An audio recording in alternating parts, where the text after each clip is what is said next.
Aujourd'hui, je vais tenter une expérience assez particulière parce que j'ai reçu un lot de 6 bouteilles de Barbaresco de Gaïa 1983 et malheureusement, une des 6 bouteilles était en mauvais état. Le bouchon était tombé dans le vin et donc là, je ne pouvais pas attendre. D'ailleurs, j'avais absolument pas prévu d'ouvrir une de ces bouteilles aujourd'hui. J'ai été contraint de le faire. Les 5 autres bouteilles sont intactes, donc je vais les laisser de côté, puis je reviendrai un jour les déguster. Et donc voici la bouteille qui a été victime de ce malencontreux incident avec le bouchon qui est qu'on peut voir au fond du verre.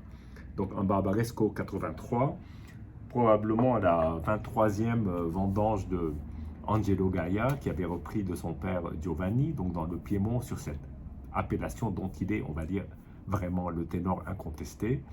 Et ben voilà, je vais goûter ce vin. Déjà, pour vous dire que la robe est quand même, on ne peut plus inquiétante, à savoir que, euh, regardez le contour du verre quand on secoue un tout petit peu le vin, il reste plein de traces, c'est d'une grande opacité, il y a plein de dépôts, et puis la couleur est quand même, il reste plus de rouge, la couleur est assez marron, et bon, la bouche n'est pas très attirante. Enfin, la bouche, pardon. La robe n'est pas très attirante. Maintenant, on va voir le nez, ce qu'il en est. Alors, le nez est plus intéressant. On a à la fois un côté, un nez d'un vieux Porto. On retrouve la noix. On a un côté qui est peut-être pas très agréable de presque de vieil alcool, de prunes qu'on aurait laissé au fond d'un placard, un fond de bouteille, et qui a un tout petit peu pris de l'âge pour rester gentil. Et il y a effectivement ce côté prune noix,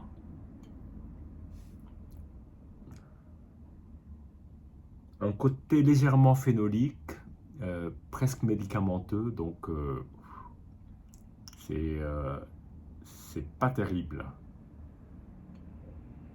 Mais il y a quand même des petits parfums qui sont sympas, qui partent un peu sur le floral, noyés dans la masse, bien entendu.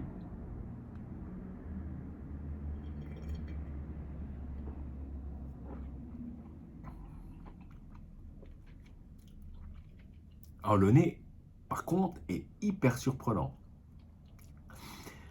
D'abord, le côté noix que je ressentais, ben, je ne le sens pratiquement pas. Il y a une très belle acidité, assez fringante d'une certaine façon.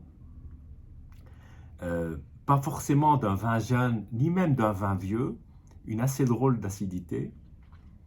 Et puis, il y a un côté presque friandise, bien entendu un léger goût de prune. Ça peut faire penser à un moment donné à un vieux Porto, mais ça n'est pas, on n'est pas tout à fait dans cette gamme de, ou cette palette d'arômes. Je vais le regoûter parce que c'est pas facile.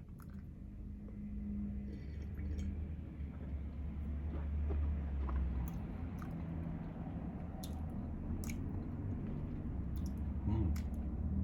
Il y a quand même de belles choses, hein. Alors, évidemment, c'est du vécu de ce vin dont on arrive à ressentir certains arômes. Il n'est pas madérisé. Alors, j'aime pas trop ce mot parce que qui dit madérisé déprécie les vins de Madère qui sont des vins absolument superbes. J'aurai un jour l'occasion de partager avec vous une dégustation de vins de Madère. Mais vous voyez ce que je veux dire. Admettons, madérisé, il ne l'est pas. Euh, il a un caractère un peu floral, très légèrement fruité, et puis ce côté prune, et puis peut-être en arrière-goût en recherchant un peu de noix.